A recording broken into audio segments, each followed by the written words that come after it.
अस्सलाम वालेकुम दोस्तों, मेरा नाम है अली और हमेशा की तरह मौजूद है दाऊद और आप देख रहे हैं जिस वक्त क्रिकेट ओवर अली शो किसको देखेंगे दोस्तों आप लोग से बात करने जा रहे हैं। बात करेंगे जी आज आपके साथ टॉप न्यूज का सेगमेंट है, आपके साथ शेयर करेंगे। नंबर 1 पे आप लोग से बात करने जा रहे हैं, जो हमारे पास अपडेट आ रही है वो आ रही है जी चेयरमैन मोहसिन नकवी के हवाले से। वो आए हैं आज, उन्होंने जो प्रेस कॉन्फ्रेंस की है, क्या स्टेडियम्स को लेकर अपडेट है, आज फाइनल डे था स्टेडियम्स के हवाले से, क्या अपडेट है वो आप लोग से शेयर करेंगे। बात करेंगे पाकिस्तान ने जो अपना स्क्वाड अनाउंस किया, इसमें पाकिस्तान की जो फाइनल प्लेइंग 11 है वो क्या होने जा रही है, ओपनिंग कौन करने जा रहा है, नाम भी कुछ कंफर्म हो रहे हैं ओपनिंग को लेकर, वो भी आपको बताएंगे। बात करेंगे जिसके बाद ऑस्ट्रेलिया को लगा है बड़ा झटका, एक बड़ा खिलाड़ी उनके जो स्क्वाड से बाहर हो गया चैंपियन ट्रॉफी के, वो कौन है वो आपको बताएंगे। और जो पाकिस्तान के साथ सीरीज है एक ट्राई नेशन सीरीज, उसमें न्यूजीलैंड ने भी एक खिलाड़ी को ऐड किया है, कौन है वो भी आपको बताएंगे। तो अगर आप हमारे चैनल पर नए और पहली बार आए, चैनल को सब्सक्राइब करें और साथ में बेल आइकन दबाना। तो बात का आगाज करते हैं नंबर 1 खबर के साथ, जो हमारे पास आ रही है। तो सबसे नंबर 1 खबर आ रही है वो हमारे पास यही आ रही है कि पाकिस्तान ने अपना स्क्वाड जो है वो अनाउंस किया है, बल्कि स्टेडियम्स के हवाले से जो है पहले बात कर लेते हैं। तो चेयरमैन मोहसिन नकवी जो है वो आज आए हुए थे स्टेडियम्स को लेकर, जो उन्होंने आज मीडिया को एक बार फिर से ब्रीफिंग दी है।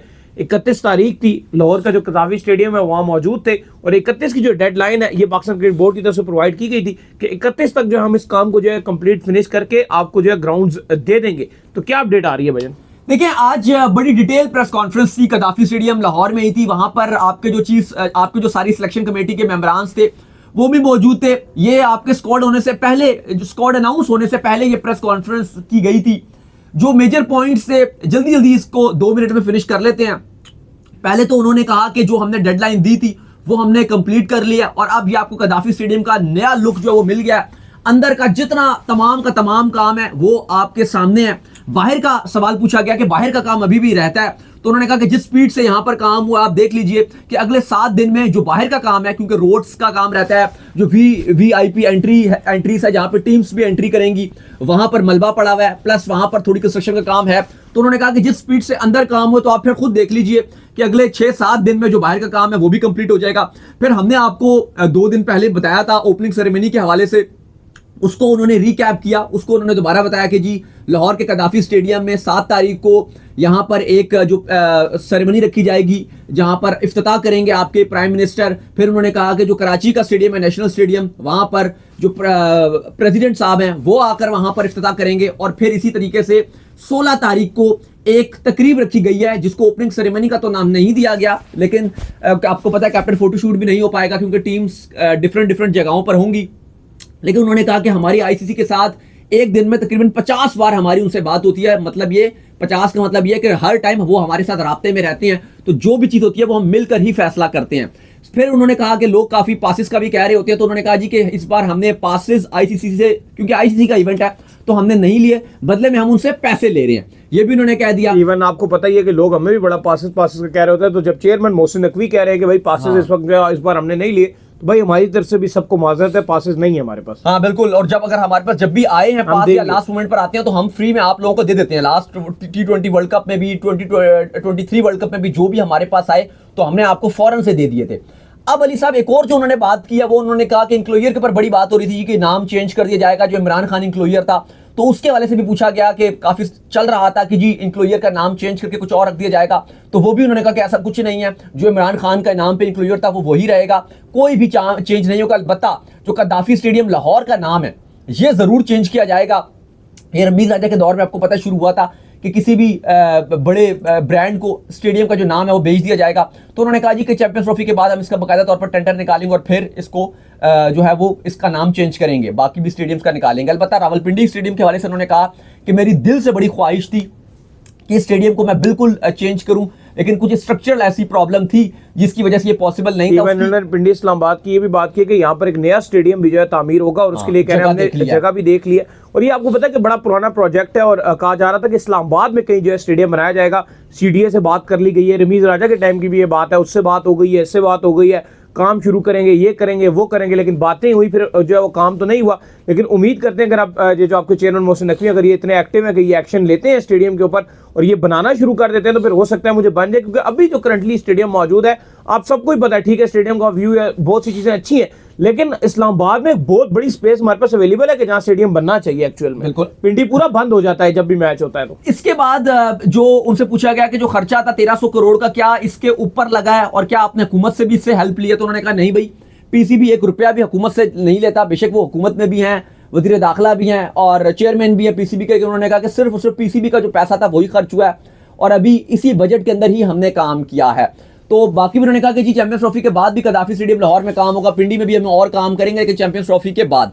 फिलहाल जो लेटेस्ट अपडेट है, उन्होंने कहा जी कि स्टेडियम का जो कदाफी स्टेडियम है उसका न्यू लुक आ चुका है, जो व्यूअर एक्सपीरियंस है वो भी बहुत अच्छा हो गया, जो बिल्डिंग पीछे थी वो भी थोड़ी सी हम आगे ले आए हैं और काफी ज्यादा हमने व्यूअरशिप जो एक्सपीरियंस है वो चेंज किया है और जाहिर है वो नजर भी आ रहा है। तो चैंपियंस ट्रॉफी के लिए स्टेडियम रेडी है, प्लस जो ट्राई नेशन सीरीज है उसके लिए सिक्योरिटी भी प्लान भी आज आ गया, बड़ी जबरदस्त किस्म की सिक्योरिटी रखी जाएगी जो ट्राई नेशन सीरीज होगी।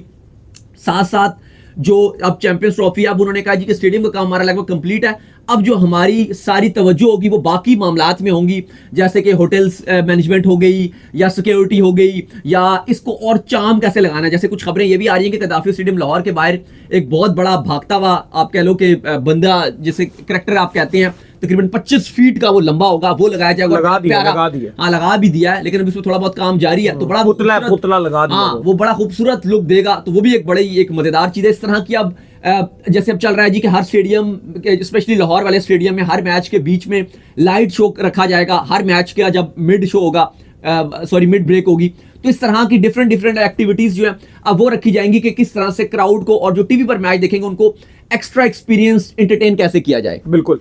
इसके बाद जो अपडेट आ रही है वो ये आ रही है, आपको पता है कि स्क्वाड जो है पाकिस्तान का वो अनाउंस कर दिया गया था अभी थोड़ी देर पहले हमने जो है इसके साथ आपके साथ जो शो भी शेयर किया है। तो प्लेइंग 11 जो है पाकिस्तान की क्या होने जा रही है वो तो बात करते ही है, लेकिन अपडेट क्या आ रही है कि जो पाकिस्तान के जो ओपनर है वो आपको हमने बताया था कि 2 लोग जो ओपनिंग कर सकते हैं, एक का नाम जो साउथ शकील है, दूसरे जो है बाबर आजम है। तो बाबर आजम को बेसिकली जो है वो तैयार किया जा रहा है कि बाबर आजम जो है फखर जमान के साथ मिलकर जो है वो ओपनिंग करें।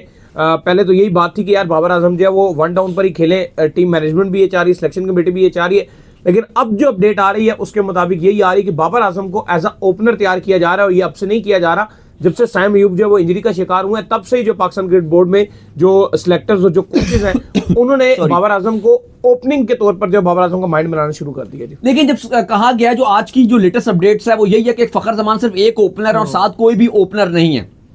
सिलेक्शन कमेटी ये कहती है कि जब केप टाउन में साइम अयूब को चोट लगी और वो चले गए थे तो हमने तब से ही बाबर आजम को कहा था कि अब आप ही हमारे ओपनर होगे, ना सिर्फ उस टेस्ट मैच में बल्कि जो ओडीआई हैं, और ओडीआई अब आपकी क्या है, ट्राई नेशन सीरीज खेलनी है, चैंपियंस ट्रॉफी खेलनी है, तो उसमें आप ही हमारे ओपनर होगे। अभी लास्ट शो में मैं और अली बात कर रहे थे क्योंकि असद शफीक ने ये बात कही थी कि ओपनर हम 2 को कंसीडर कर रहे हैं, एक है साउथ शकील और दूसरे हैं बाबर आजम, और हमें यह भी उस टाइम पता चल रहा था कि शायद साउथ शकील को प्रेफरेंस दी जाएगी। लेकिन अब जो अपडेट है, जो अभी थोड़ी देर पहले बड़ी कंफर्म हम आपको बता रहे हैं कि जो ओपनिंग स्लॉट संभालेंगे वो बाबर ही संभालेंगे, क्योंकि सिलेक्टर्स ये बात बोल रहे हैं, ये हम 2 अब नहीं बात कर रहे, ये सिलेक्टर्स आपके बात कर रहे हैं कि हमने बाबर आजम को बात की, उनको मनाया, उनको रेडी किया और बाबर आजम एग्रीड भी हो गए हैं। ये जो साउथ वाली बात है इस पर भी अब क्लियर होगी पिक्चर, वो ये है कि अगर बाबर आजम को खुदा ना खासा कोई इशू होता है या कोई मसला आता है, फिर सेकंड ऑप्शन में साउथ शकील की तरफ देखा जाएगा क्योंकि पीएसएल में भी ओपनिंग करते रहे हैं, या फिर रिजवान की तरफ जाया जाएगा। लेकिन जो फर्स्ट चॉइस है वो T20 की जो सबसे कामयाब तरीन ओपनिंग जोड़ी थी पाकिस्तान की, फखर जमान और बाबर आजम, वही करेंगे। अच्छा, अब दाऊद जो प्लेइंग 11 जिस तरीके से आपको पता है कि स्क्वाड के अंदर से बन रही है और फिर तो वो जाती है, एक सेकंड, और इस पे क्योंकि अब बाबर आजम भी एग्रीड हो चुके हैं और बाबर आजम एग्रीड है कि ठीक है उनको मनाया और वो इस पर एग्रीड हुआ, और उनको सिलेक्टर्स ने थोड़ी सी एग्जांपल भी देकर बताया कि आपको याद होगा सचिन तेंदुलकर को भी जिस तरह से ओपनिंग करने का मौका मिला था। सचिन पहले ओपन नहीं करते थे, नंबर 3 या 4 पर खेलते थे, लेकिन उसके बाद उन्होंने ओपनिंग की और फिर आपके सामने आकर सचिन तेंदुलकर किस तरह से आगे चले गए। तो हम भी आपको बड़े स्टेज पे बड़ा खिलाड़ी देखना चाहते हैं और बाबर आजम भी इस चैंपियंस ट्रॉफी में एक बड़े खिलाड़ी का रोल अदा करना चाहते हैं और ओपनिंग करेंगे। तो अब अली साहब, अब इससे 2 फायदे हो रहे हैं वैसे बाबर ओपनिंग करते हैं। देखो, अगर बाबर ओपनिंग करते हैं तो अब आपको कामरान गुलाम को भी आप एडजस्ट कर लोगे मिड में, साउथ शकील को भी कर लोगे, प्लस जो आपको खुदिल शाह को फिनिशर का रोल देना है वो भी एडजस्ट हो जाएंगे। बिल्कुल। तो पाकिस्तान की 11 नाम निकला ना साइम अयूब का, तो अब ये ऊपरली चीजें प्रमोट हो गई हैं। जैसे आपके जो बाबर आजम है वो ओपनर आ गए, अब ओपनर आप देख लो, फखर जमान और बाबर आजम जो आपके ओपनिंग करेंगे। फिर अगर आप 1 डाउन की बात कर लो तो उसके ऊपर कामरान गुलाम आ जाएंगे 3 पर, 4 पर जो फिर पॉसिबल तौर पर जो साउथ शकील आ जाएंगे, नहीं तो फिर रिजवान आएंगे, या रिजवान 5 पर भी आ सकते हैं। नहीं, रिजवान का 5 पे आते हैं, फिर 4 पे ही आएंगे। तो आपको पता है कि 4 पे आएंगे, वो तो प्रेस कॉन्फ्रेंस में लड़ के 4 पे आएंगे, 4 पे फिर रिजवान आ जाएंगे, 5 पे साउथ शकील आ जाएंगे, साउथ शकील आएंगे क्योंकि एक सेकंड रुके, 5 पे साउथ शकील आएंगे क्योंकि साउथ शकील आपके पहले भी जो वर्ल्ड कप भी था उधर भी आप उनको 5 पर ही खिला रहे थे और आपका एक साउथ शकील को आप रोल ये भी देना चाह रहे हो ना कि अगर वो आपको पता है कि स्पिन को बहुत अच्छा खेलते हैं, लेफ्ट आर्म स्पिनर्स को बहुत अच्छा खेलते हैं, ओवर होते हैं 30 ओवर बिल्कुल। और ओडीआई में आपकी जीत ही वो होती है जो मिडिल ओवर्स में अगर आप अच्छा करते हो। अगर बैटिंग में आप मिडिल ओवर्स में अच्छे स्ट्राइक रोटेट करो तब, और अगर आप बॉलिंग कर रहे हो तो आप अगर मिडिल ओवर्स में विकेट लो। चैंपियंस ट्रॉफी 2017 आप क्यों जीते थे? आप जो भी बोलो कि उसने अच्छा कर दिया, उसने अच्छा कर दिया, लेकिन बेसिकली जितने मैचेस है सब में आप अच्छा कर रहे थे, हसन अली की वजह से आप जीते थे। हर मैच में हसन अली कितनी विकेट लेते थे? 3 से 4 विकेट। नहीं 4 नहीं 3 ही लेते थे। मिड में पूरी कंफर्म थी, हर मैच का टिक्का था, हर मैच में 3। और कब लेते थे? मिड में 14 ओवर के बाद। हमेशा जब थोड़ा सा बॉल पुराना होता था, सरफराज उनको गेंद पकड़ा देते थे, भाई तू रिवर्स भी करेगा, और 14 ओवर के बाद आते थे। और वही 15 ओवर से 25 ओवर के दरमियान में वो 3 विकेट ले लेते थे अपनी, और उन 3 विकेट से ओपोनेंट के ऊपर प्रेशर बन जाता था और वो रन ही नहीं बना पाती थी ओपोनेंट टीम। यही पाकिस्तान का एक्चुअली में जीत का राज था उस पूरी चैंपियंस ट्रॉफी में, कि हसन अली की जो 3 विकेट मिड में निकलती थी 14 ओवर से 25-30 ओवर के दरमियान में, वो 3 विकेट ले लेते थे। तो अब साउथ शकील को भी नंबर 3 का रोल दिया जाएगा कि आप ये 3 रोल नंबर संभालें। हाँ, इस पर एक ये चीज हो सकती है कि अगर रिजवान को अब ये डिसाइड करना है, क्या बाबर आजम चूंकि नहीं है तो क्या आया साउथ शकील को 3 पे खिला के कमरान गुलाम को 5 पे तो नहीं खिलाएंगे? ये एक चीज हो सकती है डिफरेंट, कि क्योंकि रिजवान 4 पे ही खेलेंगे अब ये। और वैसे भी तो लग रहा है कि क्योंकि जिम्बाब्वे के अगेंस्ट भी कमरान गुलाम ने नंबर 3 पे ही सेंचुरी मारी थी, लेकिन ये हो सकता है कि इन दोनों का नंबर 3 पे साउथ होकर के 5 पे कमरान गुलाम कर दें। लेकिन अभी तक जो हमें लग रहा है वो ये लग रहा है कि कमरान गुलाम ही 3 पे आएंगे, 4 पे रिजवान आ जाएंगे, 5 पे आपके आगा आ जाएंगे, 5 पे साउथ शकील, वही आगा साउथ शकील है, 6 पर आगा आ जाएंगे, बिल्कुल 6 पे आपके खुजदिल शाह आ जाएंगे, 6 पे आपके सलमान अली आगा आएंगे। और ना सिर्फ उनको रोल हार्ड हिटिंग का भी मिलेगा, अगर विकेट्स गिरते हैं तो चलो उनको मैच चलाना है, लेकिन प्लस वो हार्ड हिटिंग का रोल भी अदा करेंगे। 7 पे आपके खुजदिल शाह आ जाएंगे, 7 पे आपके खुजदिल शाह का रोल, प्लस क्योंकि वो 7 नंबर पर आ रहे हैं, बॉलिंग तो आप उनसे एक एज ले ही रहे हो, 7 वो आपको एक हार्ड हिटिंग का भी रोल देंगे। जिस तरह से उनकी फॉर्म चल रही है वो बड़ी शानदार फॉर्म चल रही है। फिर इसके बाद अगर आप बात करें तो इब्रार आ जाएंगे, बॉलर और एक स्पिनर, बिल्कुल, जो 3 आपके पेसर पीछे। फिर अब आप जिस नंबर पे मर्जी खिलाएं, पहले आपको पता ही है ज्यादातर ये कोशिश करते हैं कि शाहीन को पहले भेजें, फिर नसीम को भेजते हैं, फिर हारिस रऊफ को भेजेंगे, इब्री को, इब्रार को जो है वो एंड में रखेंगे, इबी को एंड में रखेंगे। 11वें नंबर पे जो आपके इब्रार आ जाएंगे, तो ये पाकिस्तान अपनी 11 चूज करेगा और मेरे ख्याल से ये बेस्ट प्लेइंग 11 है, बेस्ट प्लेइंग 11 है। कोई इससे आपके ना 2 फायदे हो रहे हैं। तो एक तो देखो इसमें ना, अभी आप हम इमाम का नाम ले रहे थे, लेकिन अगर आप पास में देखो कुछ टाइम से आपने तो ओपनिंग अब्दुल्ला शफीक से करवा रहे थे, ऐसे ही है ना? बिल्कुल ऐसे ही। अब्दुल्ला शफीक और साइम ओपनिंग कर रहे थे। चलो साइम की तो प्ले टू प्ले रिप्लेसमेंट फखर जमान आ गए, चलो वो समझ आ गया। लेकिन ना जो आपके अब्दुल्ला शफीक थे ना, उनका क्या इशू चल रहा था? उन्होंने साउथ अफ्रीका में 3 डक्स लिए, ऑस्ट्रेलिया के अगेंस्ट पहले मैच में रन नहीं बनाए, दूसरे मैच में चलो साइम ने रन बना रहे थे तो उन्होंने कुछ करके रन बना लिए। लेकिन मसला ये आ रहा था कि अब्दुल्ला शफीक टेस्ट में भी रन नहीं बना रहे थे। वो आपको एक तो प्लेयर आपका ऐसा लगता था कि मुफ्त का है, जो विकेट जानी है। मैच शुरू हुआ तो 1 डाउन हो गए, मैच शुरू हो गया तो 1 आउट हो गया।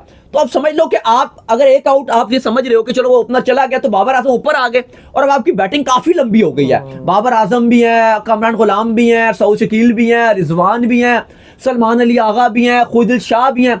क्योंकि ना अब पाकिस्तान 4 एग्जैक्टली बॉलर्स के साथ जाता है, शाहीन, हारिस, नसीम और इब्रार। तो वैसे ही आपकी टेल थोड़ी सी आपकी नजर आना शुरू हो जाती है, बैट्समैन आपके खत्म हो जाते हैं। क्योंकि एक टाइम पर यह था ना कि आप 8 पे आप शदाब खेल रहे हैं या इमाद खेल रहे हैं या नवाज खेल रहे हैं, तो आपकी थोड़ी सी बैटिंग लंबी हुआ करती थी। लेकिन अब चूंकि जो आपके आखिरी के 4 हैं, ठीक है हम बोल रहे हैं शाहीन छक्का चुका मार लेते हैं, लेकिन मेन टाइम पे शाहीन को इंटरनेशनल में जब भी जरूरत पड़ी उन्होंने रन नहीं बना के दिए उन्होंने।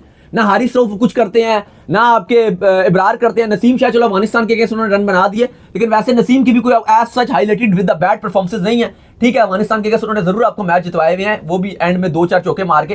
लेकिन प्योरली जो एक ऑलराउंडर की जो कैटेगरी है उसमें ना शाहीन को मैं देखता हूं ना नसीम को देखता हूं। जैसे जो आपके प्योरली ऑलराउंडर होते हैं, जैसे शदाब थे, नवाज थे, इमाद थे, जिन पे आप बैटिंग पर रिलाय कर सकते हैं। तो उस की वजह से क्योंकि आपके आखिरी के जो बॉलर्स हैं वो चूंकि बैटिंग नहीं करेंगे, तो उससे अब आपको एक फायदा चलो एक हो रहा है एटलीस्ट कि आपकी बैटिंग लंबी है। बिल्कुल। खैर इसके बाद जो अपडेट आ रही है वो आ रही है ऑस्ट्रेलिया के हवाले से, और अपडेट ये आ रही है कि मिचेल मार्श जो है वो ऑस्ट्रेलिया के जो चैंपियन ट्रॉफी का स्क्वाड है उससे बाहर हो गए हैं। बैक की जो है वो इनको इंजरी हुई है, और जिस इंजरी के चलते अब मिचेल मार्श जो है इस चैंपियन ट्रॉफी के स्क्वाड में नहीं होंगे। भाई देखिए बहुत टाइम से रन्स नहीं बना रहे थे, इवन 2023 के वर्ल्ड कप में तो शानदार कर रहे थे, स्क्वाड में भी रखा गया था। लेकिन जो इंडिया ऑस्ट्रेलिया की बॉर्डर गावस्कर ट्रॉफी थी वहां पे बहुत प्रेशर इनके ऊपर आ गया था, क्योंकि बिल्कुल रन नहीं बन रहे, और एंड में आखिर में इनको ड्रॉप भी कर दिया गया। और फिर जिस भाई साहब ने उनको रिप्लेस किया, उसने विद द बॉल और विद द बैट दोनों तरीके से कमाल करके दिखा दिया था।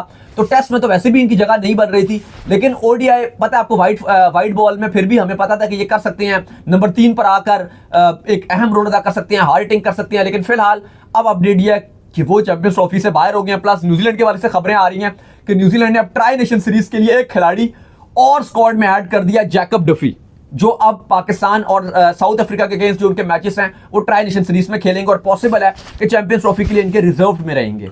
खैर, इसके बाद जो हमारे पास अपडेट आ रही है वो आ रही है जी, बिल्कुल बता दी आपको तमाम तरह अपडेट। तो उम्मीद करते हैं आज हमारे शो आपको आएगा पसंद। वीडियो को लाइक कीजिए, हमारे चैनल को सब्सक्राइब कीजिए, साथ लेके बेल आइकन को बजाइए। एक और काम कर लीजिए, वही कर लीजिए इंस्टाग्राम पर, आप जाइए इनको फॉलो, इंस्टाग्राम पे मुझे फॉलो कर लीजिए, वहां पे मैं मौजूद हूं, दाऊद क्रिकेट के नेम से। अगर आपको कोई सवाल हो तो भेजिएगा और उनको भी फॉलो कीजिए। मुझे फॉलो कीजिए, मैं मौजूद क्रिकेट लवर अली ऑफिशियल के नाम से, लिंक डिस्क्रिप्शन में मौजूद है, जाइए फॉलो कीजिए। नेक्स्ट वीडियो, अल्लाह हाफिज़, बाय बाय।